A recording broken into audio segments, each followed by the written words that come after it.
En aquest capítol del Gresol ens acompanya el sacerdot ruandès Fulgenci Hitayesu, que des de fa 2 anys viu i treballa al pont de Vilumara. Va néixer a Matovu, un petit poblat al nord de Ruanda, un país d'arrels cristianes molt fortes. Ruanda és un país que és, diem sovint, un país de 1000 muntanyes. És un país que està com Catalunya, que és de 25.338 quilòmetres quadrats, amb una població de gairebé 11 milions. Explica que l'educació a Ruanda no era fàcil. Un cop acabada l'educació primària, continuar els estudis secundaris és complicat. Ell va començar a estudiar als 7 anys. Als anys 79-80, quan començava l'escola primària, en aquella època, hi havia uns nens que no freqüentaven l'escola. També els pares no entenien res d'això de l'escola. I una altra cosa és que en aquella època hi havia menys alumnes que accedien a l'escola secundària. I en aquest moment ara és fàcil, perquè la política de l'educació en el meu país, Ruanda, afavoreix l'educació. Va passar pel seminari menor i el major. A més, una parròquia veïna li va donar suport econòmic pel seu bon rendiment escolar. També va comptar amb el suport dels missioners de la diòcesi de Vic. I finalment, després de 8 anys, va ser ordenat sacerdot. Quan érem joves, de vegades durant les vacances, venien en el nostre poble per diferents... jugaven i cantaven i estaven contents d'estar al costat dels mossens. I quan anàvem a la missa, també per a mi d'una manera especial estava content de veure un mossèn vestit amb una alba blanca, amb una casulla i davant la gent predicant. I des d'allà vaig començar també a tenir aquella idea. Un dia, un dels alumnes que havíem compartit l'escola primària em va preguntar: tu, Fulgenci, vols ser un mossèn? Sí. Que també que el teu color canviarà per ser un mossèn, perquè teníem només els mossèns d'aquí. Ningú d'allà no havia vist un mossèn africà, un mossèn de color negre, diguéssim, i per esdevenir un mossèn, per ells, caldria canviar també el color. La seva família va tenir una contribució especial en la seva fe religiosa. També va tenir la influència de sacerdots com Amat Berenguer i Bach, entre d'altres. Vaig néixer en una família catòlica cristiana que ens ajudava, tots els nens, a cada dia a pregar a la família i anar cada diumenge a l'església.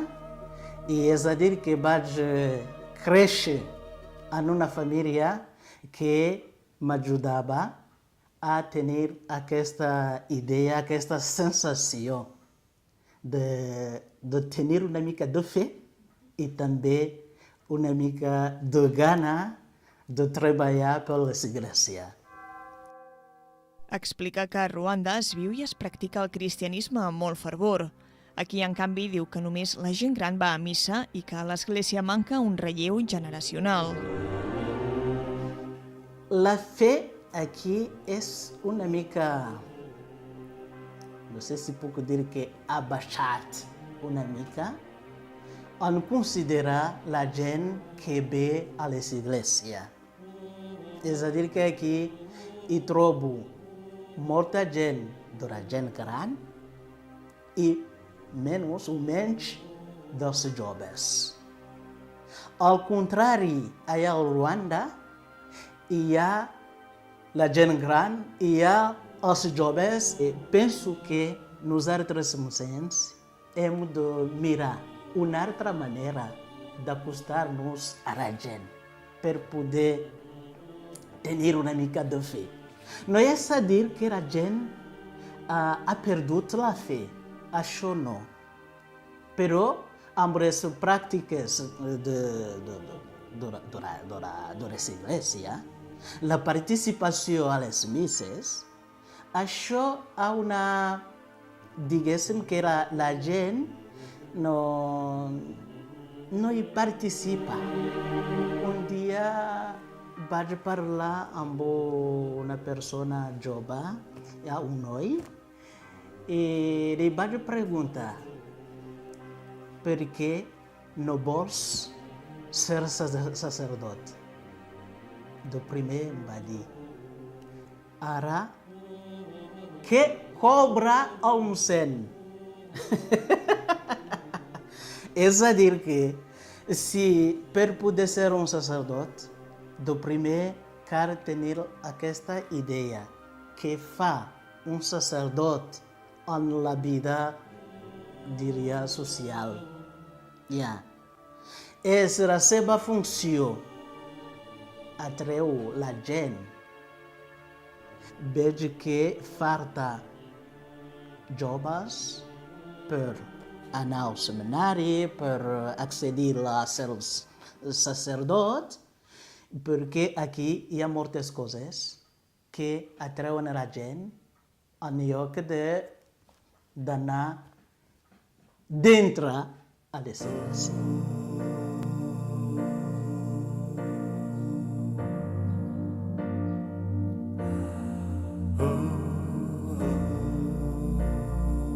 Després de compartir una setmana amb un sacerdot català que va viure a Ruanda, va ser destinat a Caldes de Montbui per aprendre el català i després va ser destinat al Pont de Vilomara. Diu que afrontar una cultura desconeguda va ser difícil. Com a mossèn, penso que la meva integració va ser una mica més fàcil. I també la gent d'aquí em va acollir favorablement. Fins ara, amb la meva integració aquí, tot i que tenia por de les llengües, de la cultura, de la manera de viure, la gent també d'aquí m'ha ajudat molt per integrar-me en aquesta vida.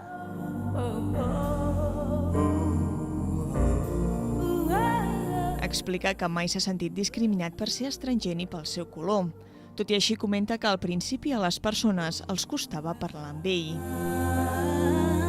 Penso que va tenir una bona impressió, perquè després de la marxada del mossèn, la gent d'aquí venia en grups, en diferents hores, per veure com estic, per veure si he pogut cuinar, si tinc alguna cosa per menjar, per acompanyar-me allà a les alimentacions i de tot. És a dir que amb això, amb aquell gest, per a mi, hi vaig descobrir una bona acollida, que la gent d'aquí tenia una bona impressió de la meva arribada, malgrat les meves limitacions de la llengua. Pensa que un sacerdot és una persona respectable en la comunitat religiosa i diu que la integració és més fàcil si el que acull té una actitud més oberta. La gent d'aquí, Europa o d'Occident, hauria de tenir una mica de formació.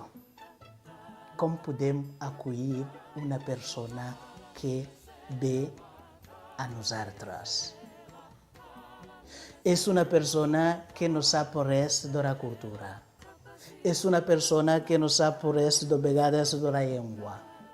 És una persona que busca només la vida. Amb la missió de cada un és d'ajudar un altre per poder viure una mica millor.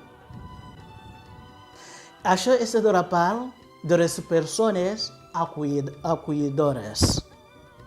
De la part de les persones que venen de fora, també una mica més de formació. Ara esteu present en una altra cultura, a un altre país, a una altra vida. Com ens hem de comportar per poder viure, per poder tenir una bona convivència amb la gent d'aquí.